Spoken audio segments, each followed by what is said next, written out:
Nous sommes en onde. Voilà. Alors, bonjour à toutes et tous et merci de vous joindre à nous ce dimanche après-midi. Je me présente tout d'abord. Je m'appelle Yolande Amzalag et je suis coprésidente du comité francophone de la Bibliothèque publique juive de Montréal qui organise cet événement. Avant de vous présenter nos deux éminentes invitées, j'aimerais tout d'abord vous dire quelques mots à propos de la Bibliothèque publique juive de Montréal et de son programme vedette, le mois du livre juif. La Bibliothèque publique juive est la seule bibliothèque juive au Canada, celle de Montréal bien sûr. Elle a été fondée en 1914 et elle inspire depuis plus de 100 ans la connaissance et la créativité au sein de la communauté juive de Montréal et de la société québécoise dans son ensemble. Le mois du livre juif est le programme vedette de la Bibliothèque publique juive, créé en 1944 en souvenir de la Kristallnacht, la nuit de cristal, et de la destruction des lieux de culte et de culture juifs allemands par les nazis. Le mois du livre juif célèbre chaque année la vitalité de la culture juive à travers le monde. Alors, si vous ne l'avez pas déjà fait, je vous invite à devenir membre de la Bibliothèque publique juive de Montréal et à soutenir ainsi nos activités essentielles. Je tiens à souligner que cet événement est organisé en collaboration avec le Festival littéraire international Métropolis Bleu et qu'il est diffusé à la fois par la bibliothèque et par le festival Blumet aujourd'hui en direct. Alors, j'aimerais aussi vous donner quelques indications avant de vous présenter nos invités. Comment va se dérouler l'entrevue? Donc, nous allons écouter Karine Thuil et Marie-André Lamontagne. Et par la suite, et tout au long de l'entrevue, les participants au webinaire pourront utiliser la fonction Q&R ou Q&A pour poser leurs questions. Et à la fin de l'entrevue, Marie-André Lamontagne modérera une petite période de questions d'environ 5 à 10 minutes selon le nombre de questions que nous recevrons. Donc, sans plus tarder, je vous présente nos deux éminentes invitées, Karine Thuil et Marie-André Lamontagne. Alors, Karine Thuil est une romancière française qui est de renommée mondiale. Elle a écrit 11 romans, publié 11 romans, dont le dernier, Les choses humaines, autour duquel nous aurons cet entretien. Si vous avez sans doute entendu parler de ces autres romans, L'invention de nos vies et L'insouciance. Alors pour ce roman, Les choses humaines, elle a reçu le prix Interallié et le prix Goncourt des lycéens en 2019. Et ce roman est en cours d'adaptation pour le cinéma. Il vient de paraître en Israël et en Allemagne. Alors, Karine Thuil nous a fait la générosité de participer à cet événement de la Bibliothèque publique juive en direct, dans un environnement virtuel. Nous aurions tellement souhaité pouvoir l'accueillir à Montréal, mais une autre fois, certainement. Marie-André Lamontagne, vous la connaissez sans doute, elle est écrivaine, elle est journaliste littéraire, éditrice. Elle a dirigé pendant longtemps les pages littéraires du Devoir. Elle est directrice générale de la programmation et des communications du Festival littéraire international Métropolis Bleu. Elle intervient très souvent au Salon du Livre de Montréal et elle publie des chroniques littéraires dans diverses revues. Son dernier livre, Anne Hébert, Vivre pour écrire, a notamment remporté le prix Gabriel Roy en 2019. Alors, sans plus tarder, je passe la parole à nos chers amis Karine Thuil et Marie-André Lamontagne. Merci Yolande, merci de cette introduction qui met la table pour l'heure passionnante. Je n'en doute pas que nous allons passer ensemble. Karine Thuil, merci d'être là. Karine Thuil, c'est la soirée pour vous, c'est en début de soirée.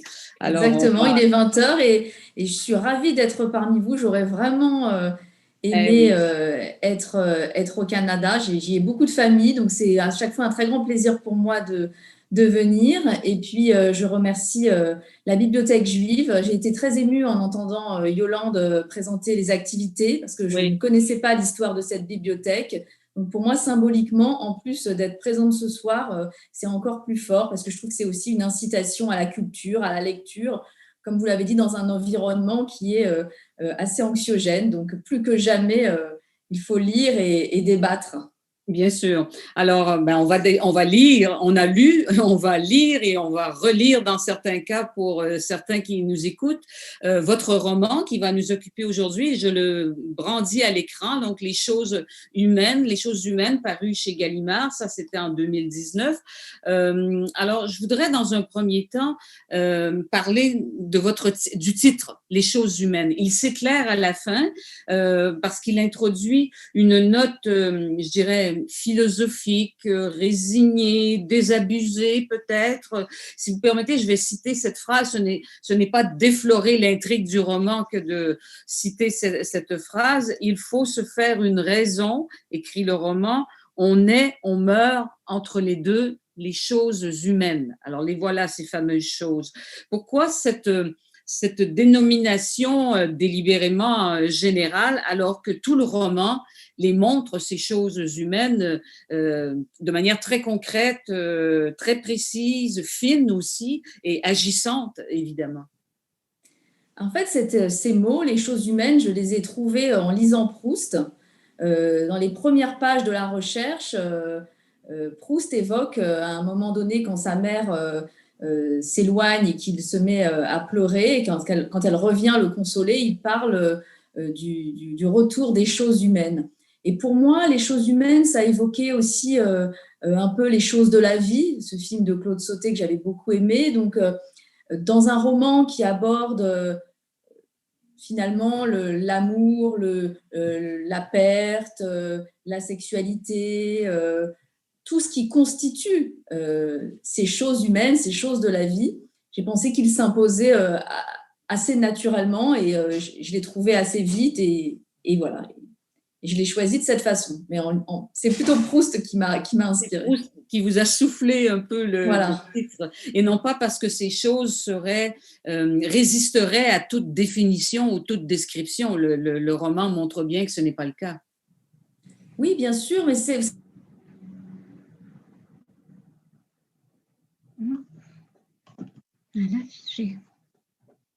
Alors, je crois que l'image s'est figée une fois de plus pour la première fois pour le public, mais une fois de plus pour nous. On va patienter quelques secondes et en principe, Karine Thuil s'animera de nouveau pour nous. Je ne sais pas si elle nous entend. Ce sont les aléas de la technique. Donc, ça fait partie à ce moment de ma vie. Pardon, Karine Thuil, je ne sais pas comment c'était de votre côté, mais de notre côté, l'image s'est figée et donc on a perdu ce que vous disiez à l'instant. Pouvez-vous répéter? D'accord. Oui, bien sûr. Donc, je disais qu'au cours de l'écriture de ce livre, j'ai perdu mon père. Et c'est d'ailleurs la raison pour laquelle j'ai lu Proust, parce que j'ai commencé par lire Albertine disparue, ces passages sur le deuil. Et ça m'a profondément bouleversée. Et donc, j'ai repris la recherche depuis le début. Et finalement, ces mots, les choses humaines, correspondaient aussi assez douloureusement, mais assez justement aussi à ce que je ressentais. C'est-à-dire les choses humaines, les choses de la vie, le deuil, la perte, l'amour. Et voilà, pour différentes raisons, ce titre s'est imposé. Oui, en tout cas, votre roman offre un condensé admirable des choses humaines qui nous préoccupent en ce moment, qui préoccupent l'époque. On va les aborder, je dirais, en filigrane ou par la bande à mesure que notre conversation va se dérouler. On va donner des éléments de l'intrigue. Mais d'abord, on peut dire le sexe. Hein? Le sexe, comme l'écrit le roman, le sexe est la tentation du saccage qui est lié au sexe, qui vient avec la sexualité. Alors, le sexe est-il la grande affaire humaine? C'est le ressort de nos sociétés?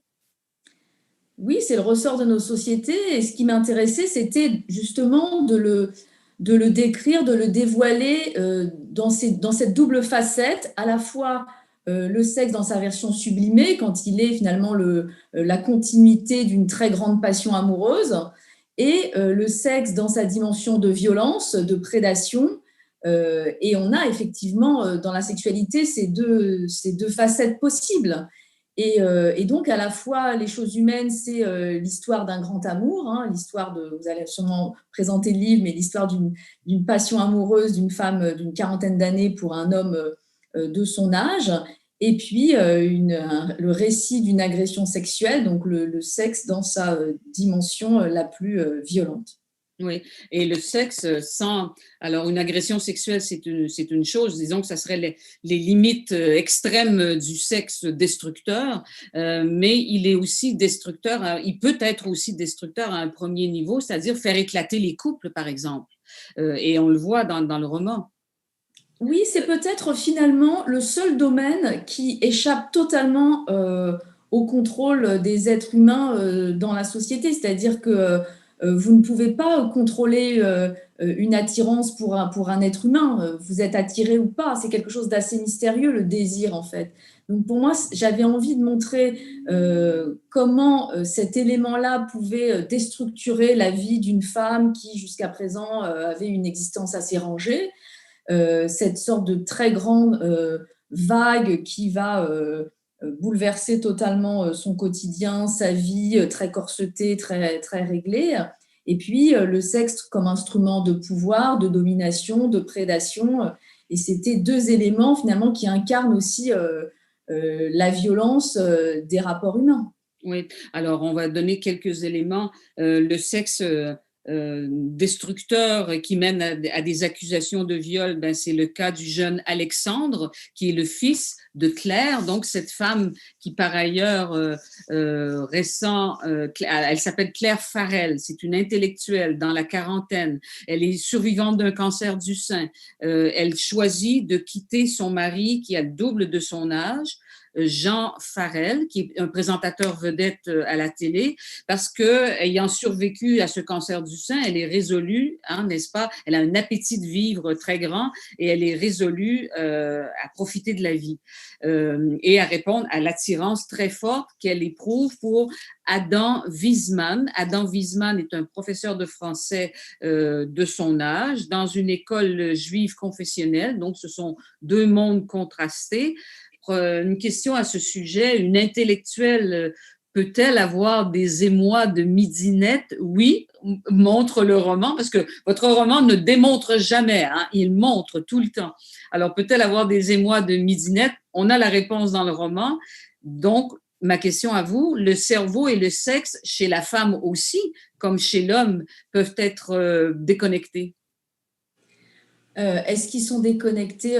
Ils sont toujours connectés. C'est-à-dire que pour moi, cette femme, elle est tout un bloc, comme chacune d'entre nous. Elle arrive dans cette histoire avec ses idéaux, avec ses idées aussi un peu arrêtées parfois. C'est une féministe connue pour ses engagements, qui est une femme très forte, qui croit qu'elle peut tout contrôler.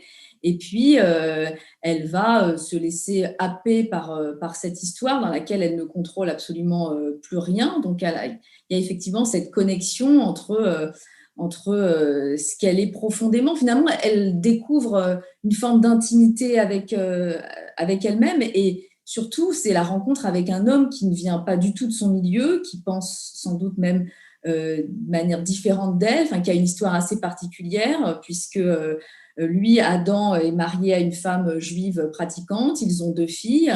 Et c'est une famille qui était dans l'école juive qui a connu ce terrible attentat en 2012. Donc, c'est une famille qui a été fracassée par un attentat, par l'antisémitisme. Et à partir de là, il y a une sorte de cassure dans la vie d'Adam, dans son couple, puisque la femme trouve un réconfort dans la religion, tandis que lui aspire à autre chose. Et c'est à ce moment-là qu'il va faire la rencontre de Claire, qui, elle aussi, va se révéler finalement dans cette histoire. Parce que je crois qu'on voit au cours du livre les personnages évoluer à chaque instant en fonction des événements extérieurs. Oui, elle se révèle en effet à elle-même, mais il n'empêche que toute sa vie, en tout cas sa vie de jeune adulte jusqu'à la maturité, parce qu'elle est dans la quarantaine dans le roman, elle a fait de l'autonomie et de la liberté les grands axes de sa vie. Ça, c'est pas nouveau, c'est pas l'arrivée de cet amour qui change cette orientation, c'est un trait de notre époque, la liberté aussi. Ce trait-là la rend-elle plus forte que d'autres personnages de femmes en littérature capturés, on va dire, par l'amour dans d'autres romans. Par exemple, les cas célèbres, Madame Bovary, Anna Karénine, Thérèse de Kirou, par exemple. Ben oui, elle le croit. Elle croit au début profondément qu'elle est capable d'assurer et d'assumer sa vie personnelle de manière très calculée, parce qu'elle a lu les grands auteurs, parce qu'elle se dit qu'elle ne tombera pas dans les mêmes pièges. Et c'est ce qui la rend, je crois, aussi touchante, aussi vulnérable. Je crois que les lecteurs s'identifient bien à Claire, à ce qu'elle peut ressentir, parce que finalement, elle est très humaine. On voit la force de ses convictions, on perçoit sa puissance de réflexion, mais finalement, face à cet imprévu dans sa vie, tout ce qu'elle avait attendu, espéré, maîtrisé, explose en réalité. Oui. Jean Farel, son bientôt ex-mari, lui, il a 70 ans. Il est torturé par la peur de vieillir. Dans l'univers médiatique, il doit se battre pour rester une star de la télé, pour durer. Mais ce refus de vieillir est-il le mal du siècle, star de télé ou non, selon vous? C'est possible. Alors moi, ce qui m'intéressait, ce qui m'amusait aussi de placer dans cet univers, c'est qu'il y a toute cette part d'exhibition, d'image. Et ce que j'avais envie de raconter, c'était finalement la part sociale, le masque social que l'on porte en permanence en société, et la part intime. Et on voit Jean Farel, cet homme qui s'affiche donc socialement avec Claire, et puis un peu plus tard dans le livre avec une femme beaucoup plus jeune que Claire, mais qui en privé est amoureux d'une femme de son âge, Florence Merle, qui est aussi une très grande journaliste, qui est la grande passion de sa vie, mais passion qu'il n'assume plus socialement. Donc j'ai voulu, à travers ce livre, décrire aussi la pression sociale qui est quand même très forte sur les femmes en particulier, mais aussi les hommes, et en particulier les hommes médiatiques. Et j'ai trouvé que c'était un personnage quand même touchant. Bon, c'est un roman dans lequel j'ai beaucoup travaillé les ambiguïtés des personnages. C'est-à-dire, à la fois, on le voit offensif, carriériste, opportuniste, obsédé par le désir de plaire et de rester à l'antenne. Et dans le même temps, on voit sa fragilité, sa faille, cette complicité physique et intellectuelle avec cette femme de son âge qu'il ne veut pas épouser parce qu'il ne peut pas, dit-il, assumer publiquement cet amour. Non, non seulement il ne peut pas, vous avez le roman, mais c'est vous, la narratrice a cette réflexion. S'il s'affiche avec cette vieille maîtresse en public, il va prendre, lui, un coup de vieux, parce que du coup, on va bien les mettre les ranger dans la même génération. Donc, ce trait-là d'extrême lucidité, de cruelle lucidité, on va dire, c'est une des forces du roman, ces observations là que vous avez. La société est impitoyable à cet égard, en tout cas en Occident. Oui, et puis j'avais envie à travers, il y a 3 grands personnages de femmes dans le roman. Il y a Claire, cette femme d'une quarantaine d'années. Il y a Mila, la jeune femme qui va porter plainte pour viol et qui a 18 ans. Et puis il y a Françoise Merle, qui est cette grande journaliste sur le déclin et qui a environ 70 ans. Et ces 3 grands portraits de femmes qui racontent, qui décrivent la société, la place de la femme aujourd'hui dans la société.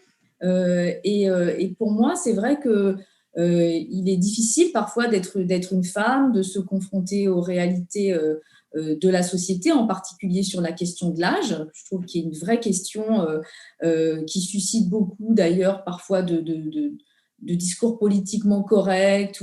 Et ce que je trouve intéressant dans le roman, vous voyez, pour moi, c'est que c'est le lieu finalement où on peut lever tous les tabous. C'est le lieu du politiquement incorrect.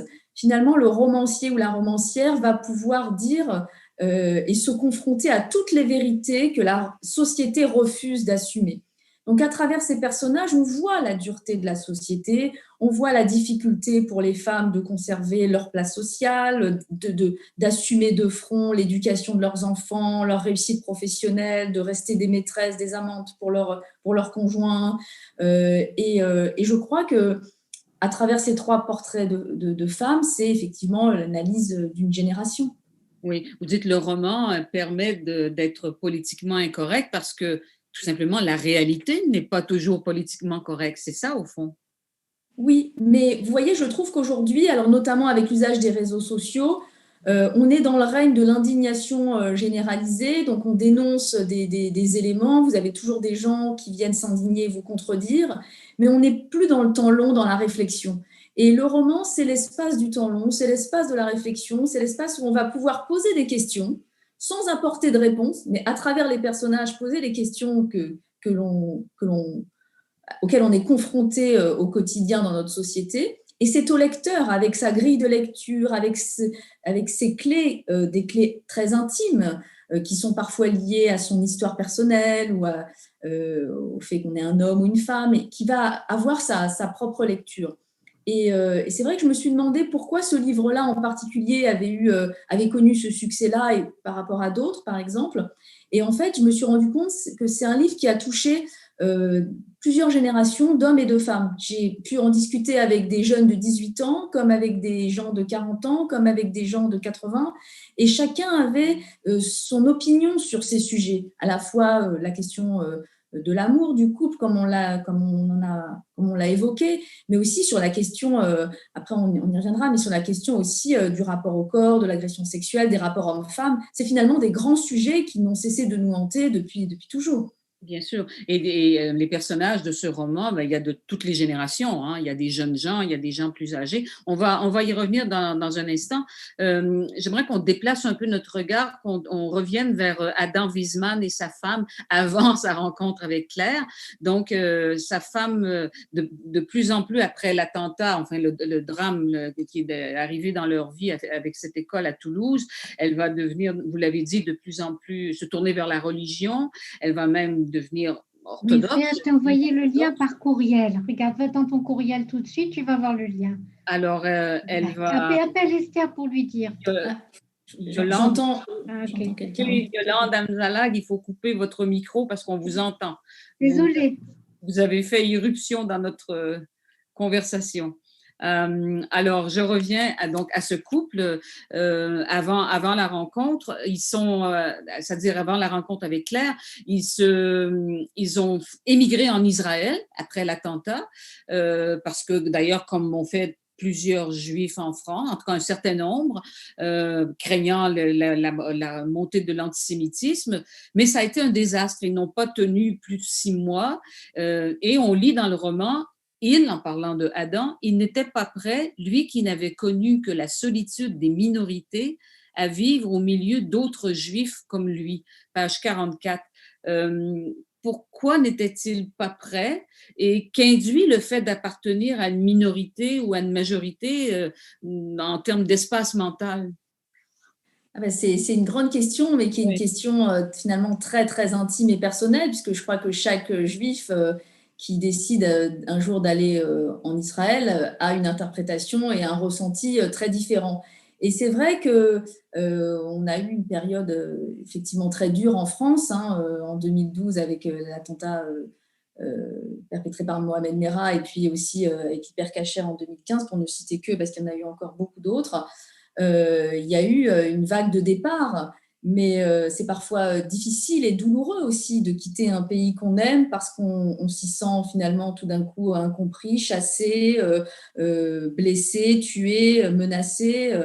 Et j'avais aussi, à travers ce couple, de raconter une expérience douloureuse, finalement de non-intégration et de douleur, oui, liée aussi au statut, c'est-à-dire que Adam, tout d'un coup, est devenu un juif parmi d'autres, et peut-être que pour lui, plus que pour qu'un autre, parce que c'est vrai que c'est un professeur de lettres, c'est un intellectuel, c'est quelqu'un qui pense aussi sa condition de juif, qui la pense très profondément.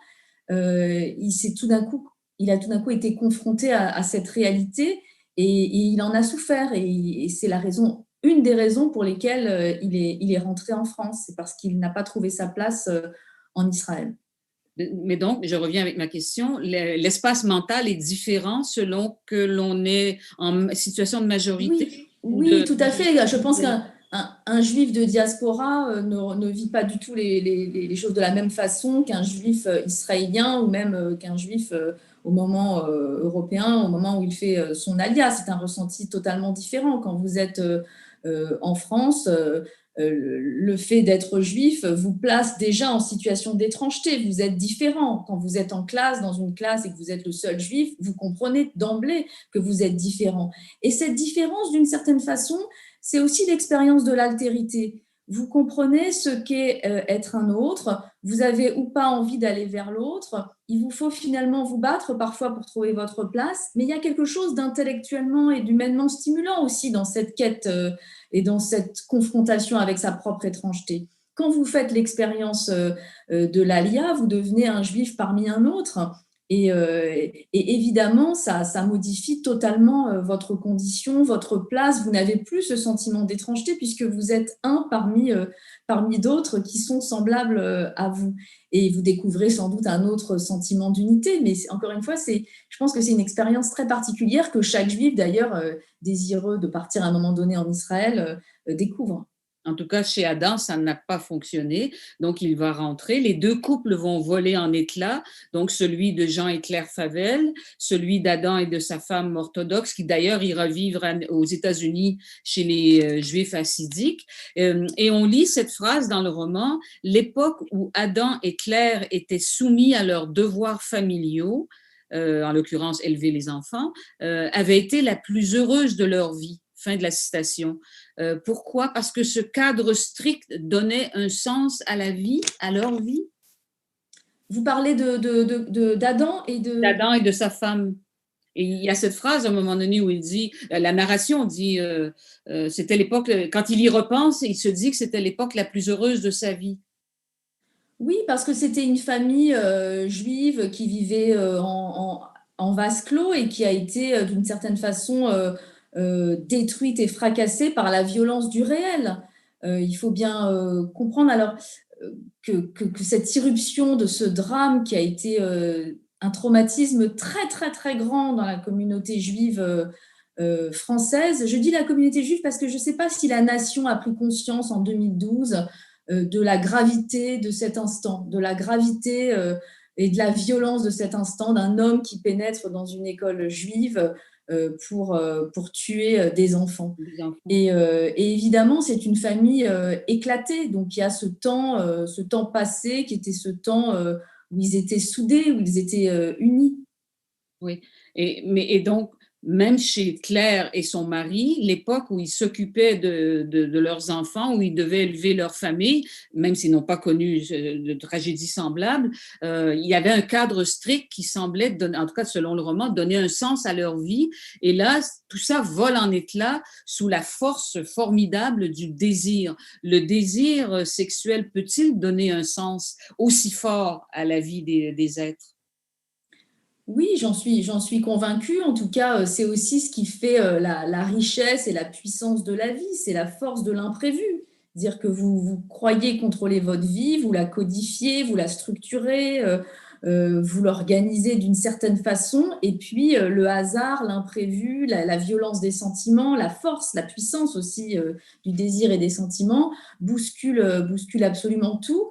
Et c'est sans doute une expérience, effectivement, qu'une femme ou qu'un homme pourrait faire à la quarantaine, une fois que leur vie personnelle est, je dirais, bien bâtie, bien construite.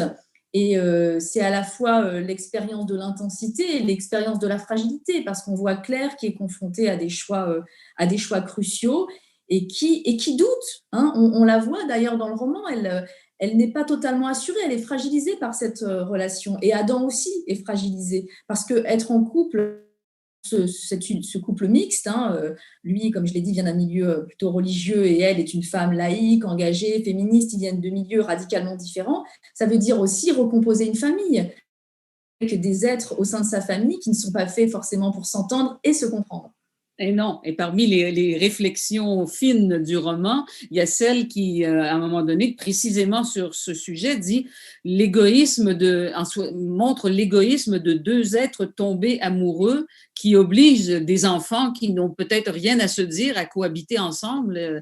Et ça, c'est une remarque. Est-ce que c'est aussi une critique indirecte par rapport à cette extrême liberté Alors, c'est pas une critique parce que j'aime bien moi, laisser le lecteur avoir sa propre opinion, mais j'avais envie de raconter aussi la réalité d'une recomposition familiale. C'est-à-dire que tout d'un coup, vous demandez à des gens qui ne se connaissent pas, qui ne se comprennent pas, vous leur demandez de s'aimer tout simplement parce que les parents, eux, s'aiment.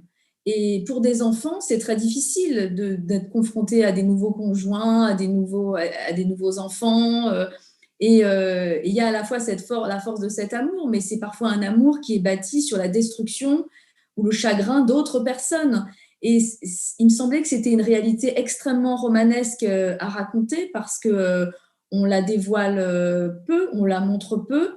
Et je dirais que le lecteur est à la fois fasciné et admiratif, peut-être même envieux de cette grande passion amoureuse que vivent Claire et Adam. Et en même temps, il ne peut pas s'empêcher de les juger aussi un peu durement quand il voit tout ce que cet amour a engendré comme destruction. Oui, autour de lui. Alors, parlons du viol, parce que c'est aussi un élément central, c'est l'élément central du roman, des accusations de viol, de la culture du viol, d'ailleurs, comme le disent certains aujourd'hui.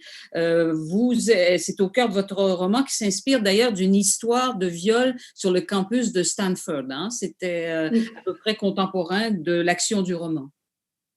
Oui, exactement. En fait, tout a commencé en 2016. J'avais lu dans la presse le récit d'un fait divers américain, un procès qui opposait un brillant étudiant de l'université de Stanford et une jeune femme qui était présente un soir sur le campus et qui l'accusait de l'avoir agressée sexuellement. Et ce procès avait connu un certain retentissement en 2016 aux États-Unis parce que le jeune homme avait eu une peine de 6 mois de prison, dont 3 fermes, peine qui avait été considérée comme trop clémente à l'époque. Et surtout, ce qui m'avait beaucoup marqué, c'était l'intervention du père de l'accusé, qui avait dit « On ne va pas détruire la vie de mon fils », sous-entendu mon fils qui a tout réussi si brillamment jusqu'à présent, pour 20 minutes d'action. Et ces mots 20 minutes d'action, je les ai trouvés d'une extrême violence pour la victime, mais aussi pour toute personne qui aurait subi une agression sexuelle. On ne pouvait pas réduire un acte aussi violent à 20 minutes d'action. Et donc, j'ai commencé dans un premier temps à écouter des victimes, à lire des témoignages. Et puis, je me suis dit, mais en fait, on a le point de vue des victimes, mais on ne sait jamais ce qui se passe dans la tête d'un homme accusé d'agression sexuelle. Il n'y avait aucun témoignage sur Internet, nulle part, publié. Et donc, j'ai commencé à assister à des procès pour viol pendant 2 ans. Et le procès, alors je ne sais pas, je ne connais pas le système canadien, mais en France, c'est le procès de l'accusé. C'est son moment. Et en fait, on découvre une certaine vérité. Au-delà de la vérité judiciaire, on découvre la vérité intime, la vérité d'un homme accusé de viol.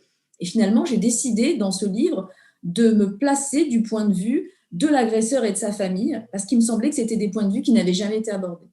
Oui, donc ce ressort qui est au centre de votre roman, là, il est aussi très, comment dire, il agit comme un bain qui révèle l'époque, parce que autour de ce procès, de ces accusations de viol, ben, il y a toutes sortes d'attitudes par rapport au rapport entre les hommes et les femmes, par rapport à la justice, par rapport au rapport avec autrui aussi.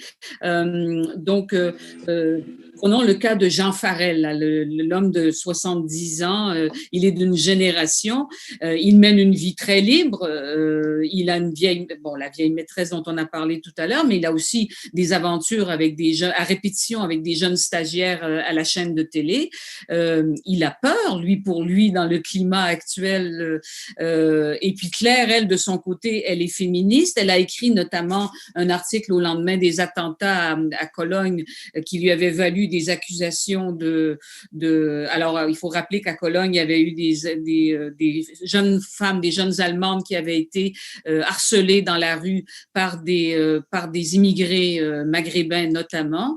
Et donc, elle avait adopté une perspective féministe et défendu ces femmes. Aussitôt, elle s'était fait taxer d'homophobie. Donc, finalement, tout ça agit comme révélateur des obsessions, des préoccupations de l'époque. Tout ça étant autour du sexe, autour du viol, de la notion de consentement.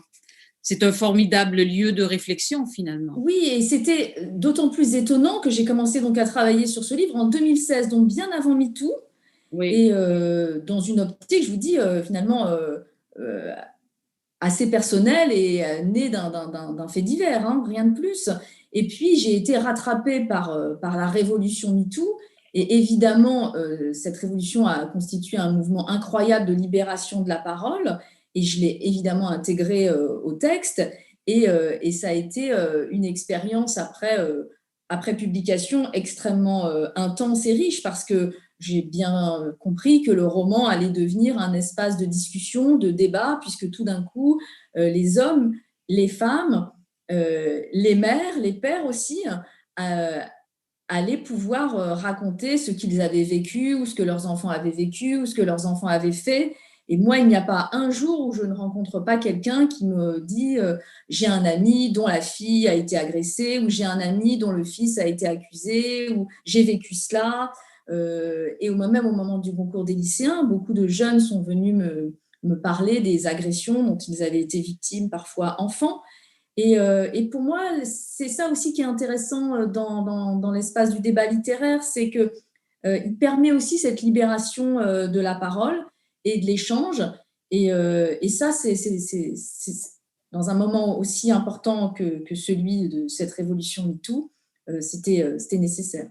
Oui, il permet la libération de la parole, mais le roman permet aussi de réhabiliter la complexité parce que ce qu'on voit bien dans les débats publics, les réseaux sociaux, à la limite, n'en parlons pas parce qu'on sait que ce n'est pas le lieu de la complexité, mais les débats sociaux, l'opinion publique sur ces sujets, elle est souvent tranchée, les choses sont souvent claires, nettes. Ce que l'on voit dans le roman, c'est l'infinie complexité du réel. En tant que romancière, vous vouliez traduire cette complexité? Alors, c'est très intéressant ce que vous me dites. En fait, au départ, je n'avais pas d'idée préconçue. Je suis allée à des procès et j'ai écouté, simplement. Et c'est au procès que j'ai découvert cette complexité. C'est-à-dire que quand vous êtes dans une affaire de viol et qu'il n'y a pas de témoin, c'est parole contre parole. Et c'est ça aussi la réalité d'un procès. Et il vous faut bien trouver une vérité derrière ces paroles, derrière ces versions. Et même si spontanément vous êtes résolument du côté de la personne qui accuse, vous êtes obligé d'entendre la version de l'accusé puisque c'est son procès. Et finalement, le lecteur dans ce livre est en position de juré. Il est juré d'assises. Il va, en fonction de son histoire personnelle, juger Alexandre d'une certaine façon. Et c'est vrai que j'avais envie de raconter la complexité des situations que j'avais vues au procès d'assises, à savoir notamment un point en particulier que l'on a appelé en France, moi j'aime pas trop cette expression, mais elle est communément admise, c'est ce qu'on appelle la zone grise. C'est-à-dire que vous avez d'un côté une femme qui accuse un homme de viol, qui présente tous les signes du traumatisme, qui est dans un état de très grande souffrance, et notamment pendant plusieurs années, puisqu'il faut parfois plusieurs années d'instruction avant que le procès ait lieu. Et en face, vous avez un homme qui est dans le déni de ce qu'il a fait. Et ça, c'était un phénomène que je ne connaissais pas, qui est d'un côté pour la victime le phénomène de la sidération, c'est-à-dire qu'elle a tellement peur, elle est tellement sidérée par ce qui est en train de se passer, qu'elle ne peut pas crier, qu'elle ne peut pas fuir, qu'elle attend d'une certaine façon que ça se termine. Et en face, vous avez quelqu'un qui ne veut pas se voir comme un agresseur, qui ne veut pas se voir comme quelqu'un qui a un jour commis cette faute-là, et donc qui est dans le déni. Et alors, vous avez toutes sortes de portraits d'agresseurs au procès d'assises. Hein. Là, je vous parle de quelqu'un qui n'aurait jamais été condamnés ou suspectés d'agression auparavant. Je ne parle pas des gens qui ont commis plusieurs viols, etc. Et dans le cas de mon histoire, c'est exactement ce qui se passe. Et donc, c'est parole contre parole. Et ce qui m'intéressait aussi, c'était d'entraîner leur entourage familial. C'est-à-dire comment une mère comme Claire, une femme féministe, toujours résolument du côté des femmes, qui ne remettrait jamais en question la parole d'une femme, dans le combat, qui est toujours présente dans le combat féministe, que va-t-il se passer pour elle quand c'est son propre fils qui va être accusé de viol? De quel côté va-t-elle se placer? Et on la voit, cette complexité. On la voit aussi, on la voit à certains moments être du côté de son fils et puis par moments se poser des questions. Vous savez, en ce moment, bon, le tournage de l'adaptation par Yvan Attal vient de se terminer là vendredi et j'ai eu la chance d'assister à quelques scènes. Donc, c'est Charlotte Gainsbourg qui incarne Claire Farrell et Pierre Arditi qui joue Jean. Et il y a un moment, cette scène qui est importante dans le livre, et en plus incarnée par Charlotte Gainsbourg, c'était vraiment très fort, où elle se tourne vers lui et elle lui dit et s'il l'avait vraiment violée? C'est-à-dire que la mère elle-même, tout d'un coup, remet aussi en question la parole de son enfant. Et je crois que le lecteur finit par s'identifier à tous les personnages. Il se dit, et si moi j'étais la mère, et si moi j'étais l'agressée, et si moi j'étais le père. Et c'est ce qui était aussi intéressant et stimulant dans l'écriture. Ouais. Mais son premier mouvement à Claire, c'est tout de même le scepticisme. C'est humain, on pourrait dire humain, trop humain finalement. C'est pas mon fils, c'est pas possible. Surtout que ce jeune homme, il a adopté le credo progressiste, féministe. Il est en cela le fils de sa mère, donc c'est encore moins concevable dans son esprit. Donc comment au fond, ce que Claire découvre, et on la suit dans c'est que les idéaux, les visions idéales aussi peuvent se fracasser sur le réel chaque fois. Exactement, c'est très juste. Mais je pense que ça pourrait même être une définition de mon roman. Ils arrivent au début du roman avec leurs idéaux, avec leurs convictions, avec leurs idées arrêtées et préconçues sur l'amour, sur le féminisme, sur la place des femmes, sur le rôle des hommes. Et au fond, cette affaire va révéler les zones d'ombre, va révéler les lâchetés, et on va voir les petites compromissions, et on va voir aussi tout ce qu'une mère ou un père sont capables de mettre en œuvre pour protéger leur enfant. Oui, parce que mais en même temps, j'allais dire, il faut des idéaux, parce que le revers de l'absence d'idéaux, c'est le cynisme à l'état pur. Par exemple, Jean le père, voyant la photo de la fille, celle qui accuse son fils de viol, eh bien, il a cette réflexion, mais tout à fait cynique. Ah ben c'est bien, elle est plutôt moche parce que c'est bon pour nous, parce que si elle est celle qui accuse est moche, automatiquement, en tout cas naturellement, l'opinion publique ne la croit pas et est du côté de l'accusé. Et puis Claire, toute féministe qu'elle soit, elle a aussi, dans un premier temps, elle se rend complice de ce raisonnement. Donc, il y a une solidarité. Oui, allez-y, vous voulez réagir? Oui, en fait, c'est vrai, Jean est particulièrement cynique tout au long du livre. Oui. Et en fait, cette scène m'a été inspirée par l'affaire DSK, l'affaire Dominique Strauss-Kahn, qui avait été donc accusée il y a quelques années d'avoir agressé sexuellement une femme de chambre à New York. Ça m'avait beaucoup choquée parce qu'en France, quand les photos de la femme ont été dévoilées dans la presse, beaucoup de gens ont dit ça n'est pas possible, elle n'est pas belle. Et ça m'avait profondément choquée. Alors, sous prétexte que cette femme ne leur plaisait pas, donc c'était forcément une menteuse.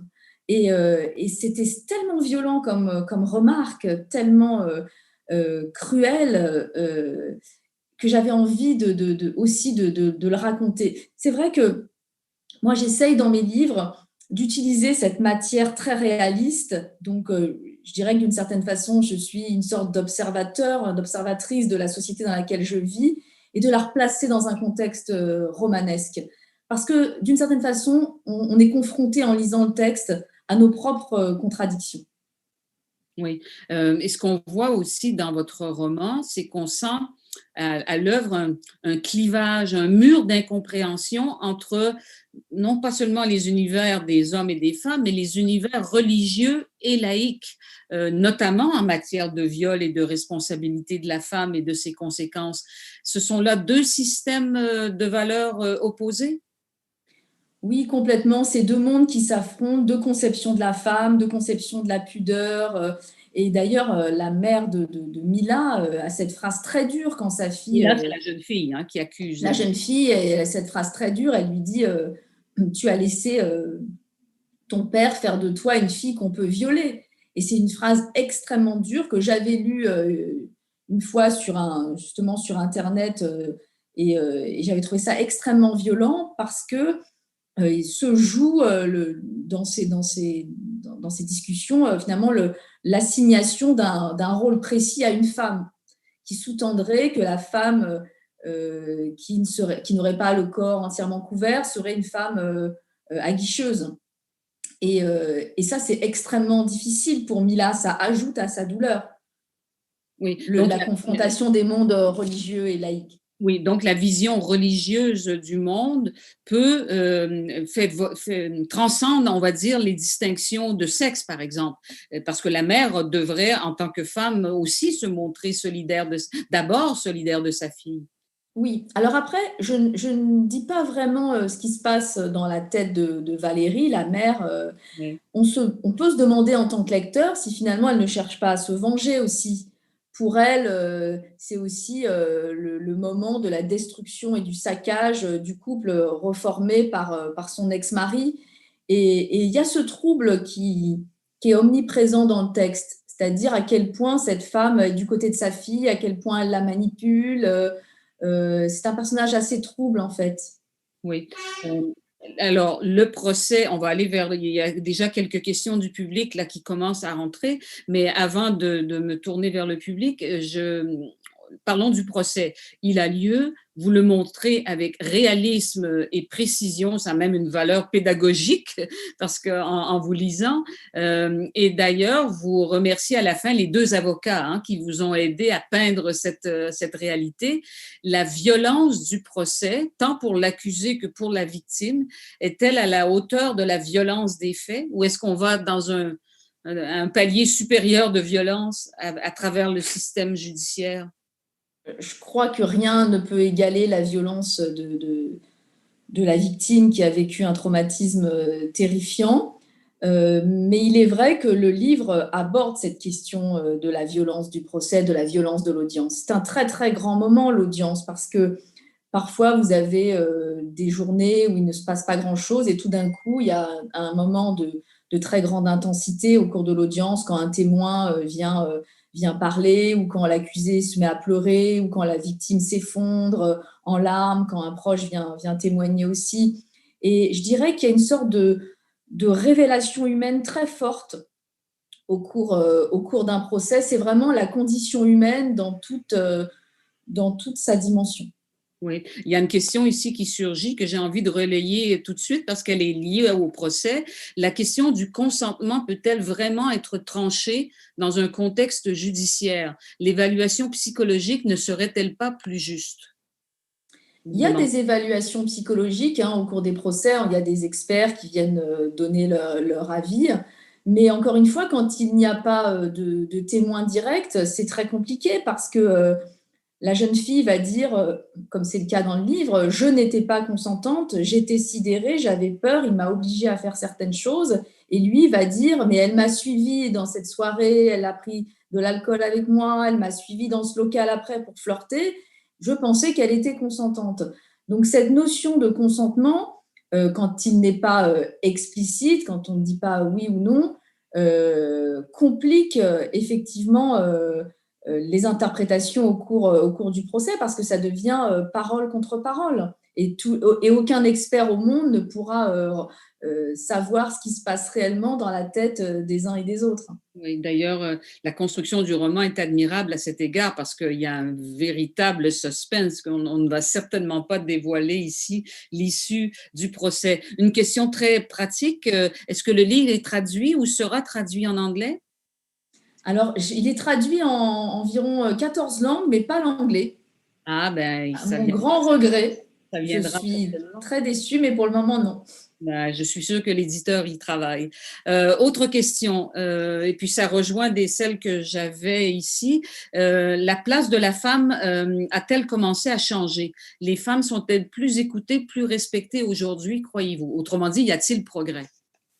Oui, il y a un progrès qui est manifeste et qui est évident. Et je m'en suis particulièrement rendu compte au moment d'ailleurs du concours des lycéens, parce que les jeunes générations sont vraiment beaucoup plus sensibilisées à ces questions-là. Hein. Gisèle Halimi, cette grande avocate, disait à l'époque, dans les années 70, qu'il fallait modifier les codes culturels, c'est-à-dire les mentalités. Et il a fallu attendre quand même de très nombreuses décennies pour que les mentalités changent vraiment. Mais je crois qu'on va vraiment dans le bon sens. Alors, après qu'il y ait eu des excès, qu'il y ait eu des conflits, il y a eu beaucoup de débats en France après MeToo sur ces questions-là, au cours desquels beaucoup de femmes se sont, on pourrait dire, même déchirées. Mais je pense qu'on va dans le bon sens. De toute façon, moi, à partir du moment où il y a du débat, des échanges d'idées, des confrontations de points de vue, je pense que la société évolue favorablement. Et il est évident que pour les nouvelles générations de femmes, elles seront beaucoup moins exposées aux agressions, à la misogynie, au harcèlement que des générations précédentes ont pu l'être. Oui, ici en Amérique, il y a eu, ben, vous l'avez certainement suivi aussi, et en France également, il y a eu toutes ces dénonciations sur les réseaux sociaux, hein, des mouvements comme Dis son nom. Et puis là, il y a eu des noms qui ont été jetés en pâture au public, et tout ça au nom d'une justice déficiente selon certaines personnes qui poussait à dénoncer publiquement l'homme directement sur les réseaux sociaux. Y voyez-vous un tribunal populaire qui se substitue à la justice? Moi, c'est vrai que c'est un procédé que je n'aime pas. Peut-être sans doute aussi parce que je suis juriste de formation et que j'ai bon espoir que la justice finira par faire son travail. J'ai confiance dans la justice de mon pays et je considère que si on a une plainte à déposer, on doit d'abord aller au commissariat pour porter cette plainte, parce qu'il y a aussi le respect du contradictoire. Quand vous attaquez quelqu'un sur un réseau social, comment cette personne peut se défendre? Or, on est dans un système de droit, on est dans une démocratie, donc chacun doit pouvoir répondre des accusations, chacun doit pouvoir se défendre. Et c'est vrai qu'à la fois, je comprends ce grand moment de libération de la parole où certaines femmes avaient besoin aussi de témoigner publiquement de ce qu'elles avaient subi. Mais à partir du moment où un nom est révélé, c'est vrai qu'on porte une accusation publique et je pense qu'il faut mieux passer par la voie de la justice. Oui. Sommes-nous dans une période de transition en matière sur ce sujet, c'est-à-dire de confusion qui vient inévitablement avec l'entre-deux, ou sommes-nous déjà entrés dans une ère post-MeToo, en quelque sorte? Pour moi, il y a déjà quand même une vraie évolution, parce que d'abord, cette libération de la parole continue. Hein. Là, moi, il y a eu un grand dossier cette semaine dans la presse française dans le domaine de la haute gastronomie, où des femmes racontaient ce qu'elles avaient subi. Donc, je pense qu'on est encore dans cette période de transition, puisque tout n'a pas été dit, tout n'a pas été révélé. Mais ça va dans le bon sens. Et il y a notamment aussi un autre élément qui n'est pas cité dans le roman, mais qui pour moi est important. Et je crois que ce mouvement MeToo contribuera aussi à changer la donne, qui sont les agressions commises sur des enfants ou sur des adolescents, qui là aussi, il y a eu des films récemment en France sur ce sujet, mais je pense qu'il y a aujourd'hui une sorte de... On en a beaucoup parlé dans le monde entier, il y a eu des scandales à très grande échelle, je pense à l'affaire Jeffrey Epstein qui ont été révélés. Et ça, c'est bénéfique, c'est-à-dire qu'on va bien, on va vers une meilleure évolution. Je ne suis pas sûre que dans les années à venir, il y ait encore des scandales de cette ampleur. J'ai bon espoir, en tout cas, que ça cesse, en tout cas, un temps dans des démocraties. Oui, vous qui connaissez bien vos personnages des choses humaines, croyez-vous que Alexandre, le jeune homme accusé, a-t-il pris la mesure de ce qui lui était arrivé? Alors, c'est la grande question. Je pense qu'il a pris la mesure parce que c'est quand même un garçon, un jeune homme qui est réfléchi, qui a une certaine intelligence, capacité de réflexion. Après, je ne suis pas sûre qu'il ait conscience à un point extrême du mal qu'il a pu faire. Et ça aussi, c'est quelque chose que j'ai découvert au procès. C'est-à-dire que vous aviez parfois des hommes qui disaient à la victime, je reconnais le mal que je t'ai fait, je ne l'ai pas voulu. Et finalement, ça les dédouane aussi de dire je ne l'ai pas voulu, donc d'une certaine façon, je me dédouane de ce que j'ai fait. Et ça, c'est à la fois réconfortant pour la victime d'entendre ses excuses, mais c'est aussi très, très, très violent pour elle parce qu'elle est passée par ce long processus au cours duquel sa peine et sa douleur n'ont pas été reconnues. Oui, dans tout le débat public autour du mouvement MeToo, on a vu un clivage générationnel au sein des femmes. Les femmes, en tout cas certaines l'ont souligné, les femmes d'un certain âge ne voyaient pas, d'une certaine génération, ne voyaient pas la réalité décrite de la même façon que les jeunes femmes. Y a-t-il un clivage semblable dans le désarroi, par exemple, ou pas, des jeunes hommes par rapport à leurs aînés, les fils par rapport aux pères, autrement dit? Agiront-ils différemment? Pensent-ils différemment à l'heure actuelle? Oui, je pense qu'ils agissent différemment, ils pensent différemment, notamment déjà sur la question de la place de la femme dans la société, de la considération intellectuelle, par exemple, de la femme. Moi, je vois dans les jeunes générations, quand ils parlent des femmes, ils en parlent comme ils parleraient d'un homme, ce qui n'était pas forcément le cas dans les générations précédentes, y compris d'ailleurs dans la mienne. Moi, je me souviens très bien, quand je suis arrivée dans le milieu littéraire, on considérait que l'écrivain, le grand écrivain, était un homme, ce n'était pas une femme. Et c'est beaucoup plus difficile pour les femmes dans cet univers de s'imposer par leurs compétences et leur pensée. Enfin, c'est en train de changer, mais c'est souvent l'âge en fait qui modifie les choses. À partir du moment où vous atteignez un certain âge, il y a cette forme de considération. Mais quand vous êtes une jeune femme, c'est difficile. Il vous faut doublement faire l'épreuve de votre talent. Oui. Une question d'un auditeur. Êtes-vous pessimiste quant à l'avenir des rapports amoureux entre hommes et femmes? C'est une très très bonne question. Si je dois être totalement honnête, oui, je suis assez pessimiste. Ah bon? Je suis assez pessimiste parce que, non pas d'ailleurs à cause non pas parce qu'il y a eu MeToo, etc. C'est pas du tout par rapport à cette évolution, parce que je pense que cette évolution a été totalement bénéfique, mais plutôt par rapport à l'usage des nouvelles technologies qui modifient totalement les rapports amicaux, les rapports humains, professionnels et amoureux.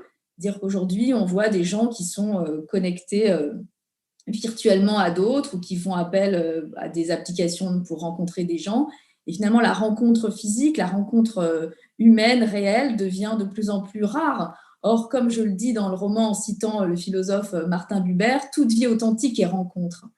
Et cette rencontre manque aujourd'hui, alors encore plus partant de Covid, malheureusement, puisqu'on est tous cloîtrés chez nous. Et c'est très, très, très violent. C'est-à-dire que j'imagine que ça aura quand même des répercussions sur les relations humaines à très long terme. Et c'est ce qui vous rend pessimiste, donc, sur le Je plan... voudrais être optimiste, mais je vais être honnête avec... Il y a une note à payer pour l'époque présente. Une question du public, puis après une dernière. Les femmes savent-elles mieux se défendre aujourd'hui avant de se rendre devant la justice, croyez-vous?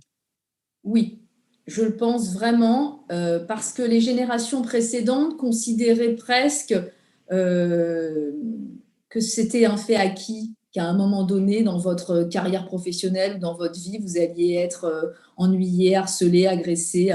Et la nouvelle génération pense vraiment différemment. C'est des femmes qui savent qu'elles sauront s'opposer, qu'elles sauront dire non avec beaucoup plus de force, avec beaucoup moins de peur. Et ça, c'est aussi grâce au travail et à l'intensité des combats de leurs aînés. C'est évident, des femmes comme Gisèle Halimi, comme Simone Veil, ont montré la voie. Et donc, ça, les choses vont évidemment. Oui. Dernière question. Donc, en refermant ce roman terrible et précis et révélateur et bouleversant. On a l'impression de la réalité comme plus que jamais, de la réalité comme d'un miroir à plusieurs facettes. La vérité est-elle inévitablement plus compliquée que les apparences? On en a la preuve. La vérité est-elle pour autant insaisissable? Cette chose appelée vérité, faut-il en faire son deuil? En fait, chacun a sa vérité. Chacun a sa propre vérité. Et c'est toute la complexité des relations humaines parce que, on le voit bien d'ailleurs au cours d'un procès. Chacun arrive avec son récit, avec sa perception des faits et parfois vous ne trouvez pas de vérité judiciaire et il faut la trouver. Donc c'est après aux jurés, aux juges de déterminer une peine, de prendre une décision.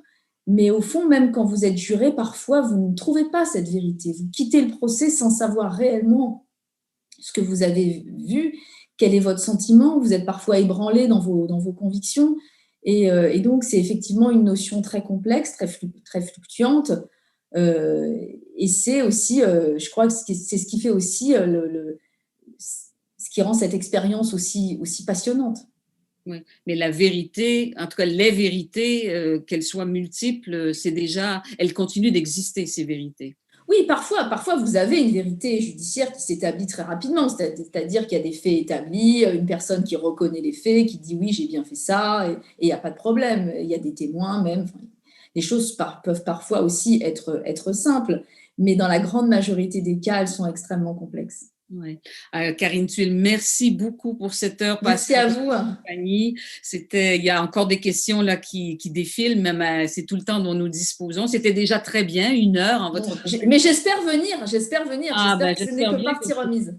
Ce n'est que partie remise. Alors, je rappelle le titre, Les choses humaines, voilà, chez Gallimard. Je remercie donc la Bibliothèque publique juive de Montréal d'avoir permis cette rencontre. Merci aussi à Métropolis Bleu d'avoir collaboré, d'avoir intégré cet élément dans sa programmation. Et puis, merci aux équipes techniques là qui sont derrière et qui tirent les fils, c'est-à-dire l'absence de fils, mais qui font en sorte que nous pouvons nous entretenir presque comme si nous étions côte à côte, Karine Tuile. Et merci à vous d'avoir mené avec tant de talent cet entretien. Oh, je vous en prie, c'est le roman qui dicte les questions. Merci à tous, bon dimanche, bonne soirée à vous, et puis nous continuerons de vous lire. Et bonjour à mes amis et ma famille canadienne. Eh bien voilà, la famille canadienne, le Canada vous répond. Merci à vous. Merci. Au revoir. Au revoir.